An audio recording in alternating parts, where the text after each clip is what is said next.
Hello everybody, welcome to the channel. My name's George and today I'm very excited to be exploring Blashford Lakes Nature Reserve.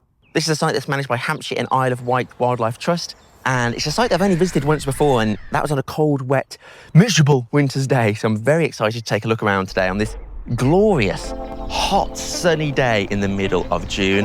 And this place is fantastic. It's over 150 hectares and it used to be gravel pits, and now it's been completely transformed into a nature reserve full of different habitats. There's about 6 different bird hides that you can look in, and woodland walks and all sorts. So I'm very excited today to take a look around and bring you with me. So let's go explore Blashford Lakes. Here we go.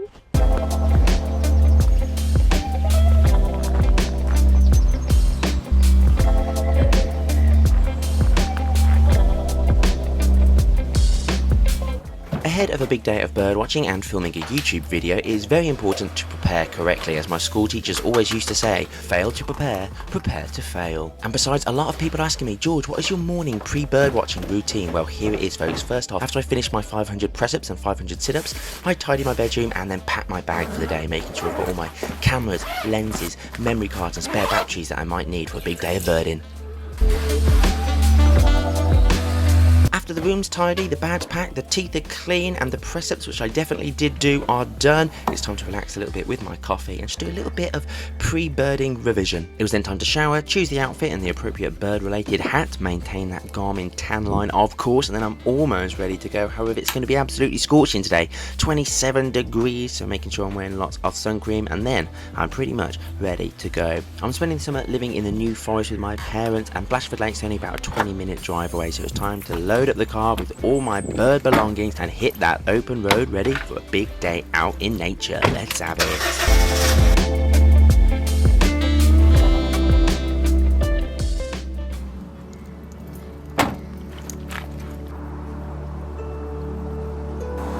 One of the first things you see when you arrive at Blashford Lakes is the Tern Hide, this gorgeous bird hide that's right next to the car park that overlooks Ibsley Water. The sign on the wall reads, quietly step inside the hide and see what you can find. And once inside, I was treated to a lovely variety of different birds. Let's have a look.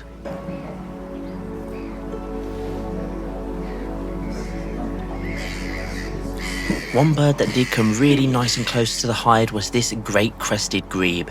This is a species of bird that was almost wiped out in the 19th century as it was hunted for its feathers. It gets its name from that gorgeous orange and black crest around its head that you can see in the breeding season, and it's also the largest grebe species we get in the UK. Something spooked this one and off it went.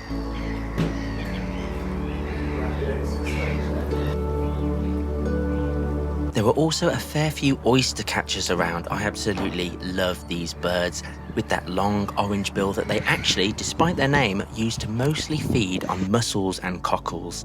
This is a large wader that's mostly found around the coast of the UK but slowly started to breed more inland. One of the most common birds I saw from the Tern Hide were Egyptian geese.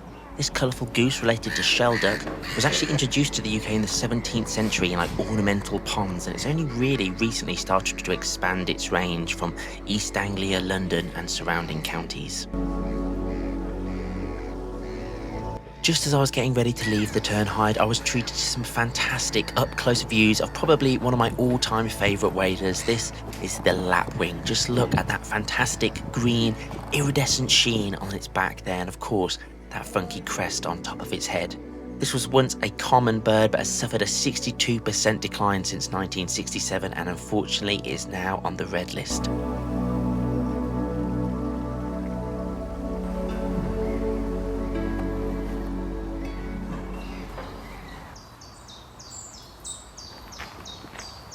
After the Tern Hide, I turned my attention to the woodland to see what else I could discover.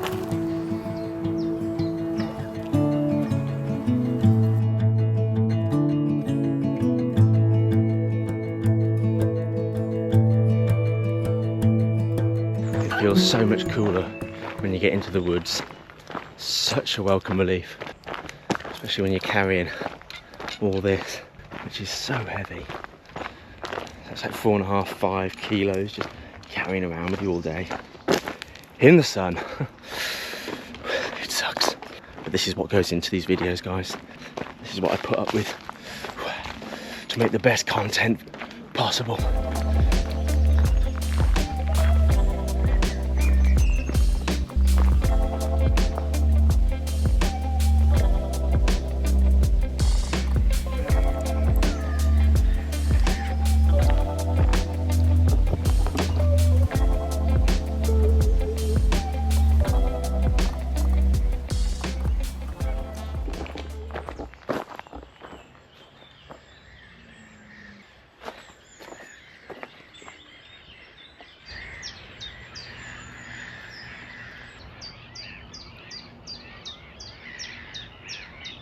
So that bird that was just singing in the trees just here is the chiff-chaff, because it sounds like it's singing its name. Chiff-chaff, chiff-chaff, chiff-chaff, chiff-chaff. And that is the bird that's definitely singing the most at the moment, certainly in the woods.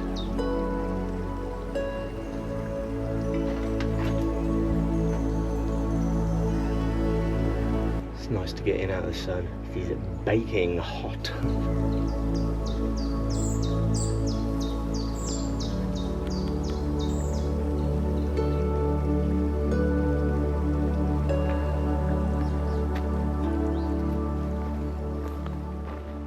After an extremely hot and sweaty wander through the woodlands, which was actually quite quiet on the wildlife side of things, I think most animals were probably just sitting still somewhere trying to keep cool, I pushed on through the reserve past the visitor centre, which was packed full of information all about the reserve, and was trying to find some of the other bird hides available to rest my legs and cool off myself.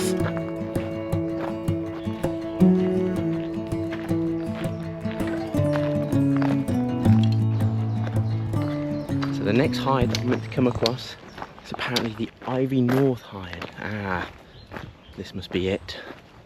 The Ivy North hide. Yes. Come inside this quiet hide and see what wildlife you can find. Oh my word, we'll have a look. Of course we'll have a look.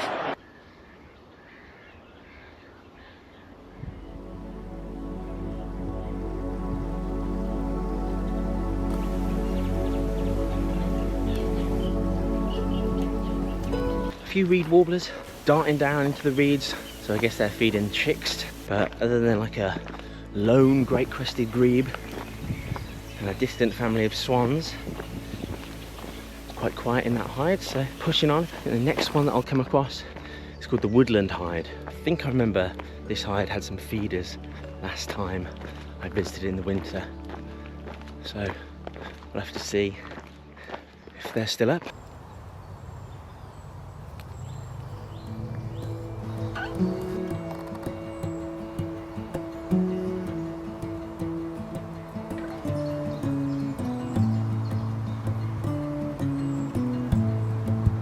Lovely little showing of a robin on the footpath there, and I think now I've arrived at the woodland hide. Enjoy the birds as they come into view. You can see them, but they can't see you. The woodland hide to myself. However, I think they keep the windows shut, and it's got like reflective glass so the birds can't see you. And also the feeders are not up, so it seems like they don't feed them in the summer. And because you can't open the windows, it is absolutely baking in here. So I won't be staying in here very long at all. Yeah, that's far too hot. I'm out of here.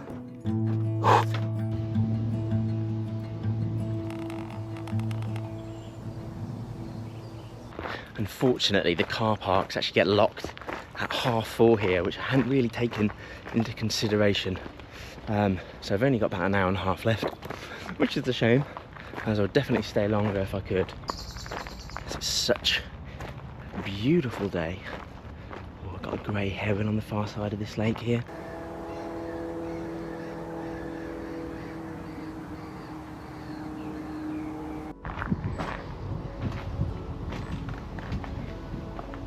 Step inside and be discreet, for this is a place where kingfishers meet. This is the Ivy South hide. And again, all to myself.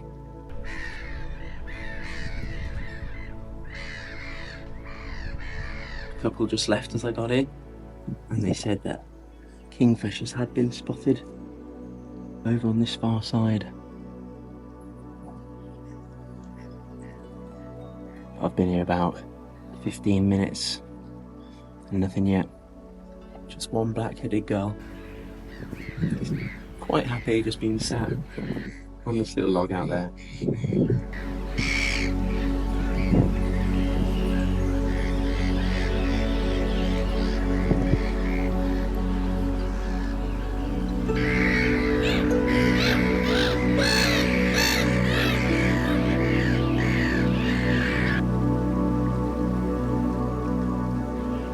Despite having my camera and lens now for 4 years, I'm still chasing a good photograph of a kingfisher. Just never got one that I'm really happy with, which is definitely one of the top birds I would love to get a good photograph of, be a kingfisher. Kingfisher and sparrowhawk are like 2 achievable birds I'd love to get a really good photograph of. But still haven't, but it's definitely not going to be today.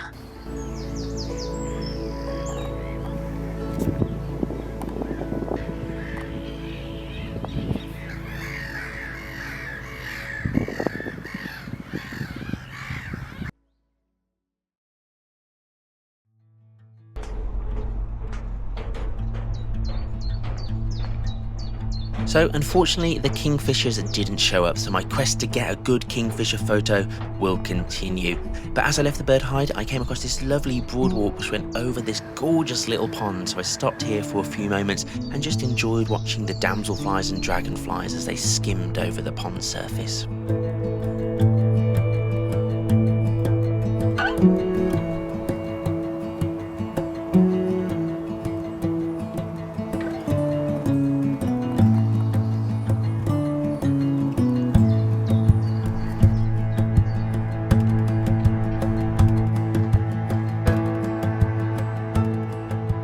I thought that was real for a sec. I just glanced at it and really thought there might be an owl on that stump. But no, it's just the Wildlife Trust deceiving us, playing mean games, tricking us with their art, with their beautiful art. So I'm going to have to take the short walk, unfortunately, as I've only got about an hour before the car park closes, and there's a couple of bird hides I'd still like to see, but I'm not sure if I'm going to make it to them. I think they're a bit of a walkway on like the other side of the site. Maybe if I get a bit of a stomp on, I might be able to get to one of them in time. There's an incredible oak tree here, absolutely huge.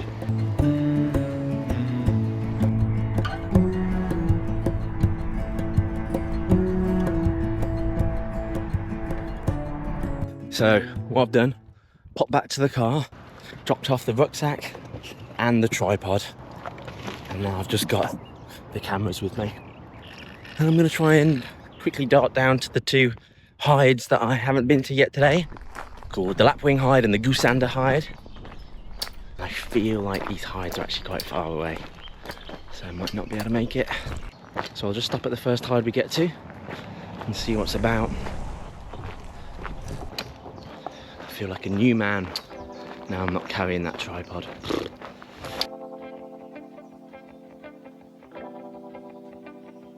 So this is cool. This is a Swift and House Martin tower. They've got 23 Swift boxes, 12 House Martin cups for nesting, and a solar-powered speaker which plays Swift and House Martin calls to attract the birds. I love it. There's also slots under the tower that can provide roosting site for bats. There are plenty of martins, plenty of them flying overhead at the moment. And here we are at the Goosander Hide. Come in and take a break. Discover what wildlife is on the lake. And got it to myself. Fantastic.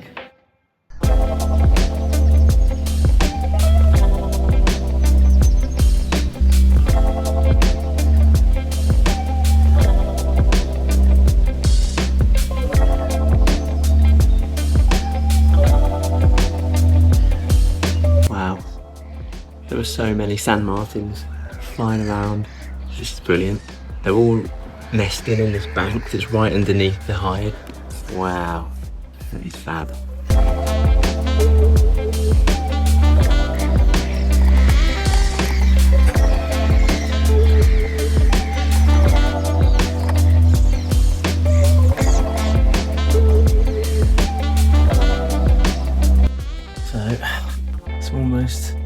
at times, so I'm going to be a good boy and close all the windows.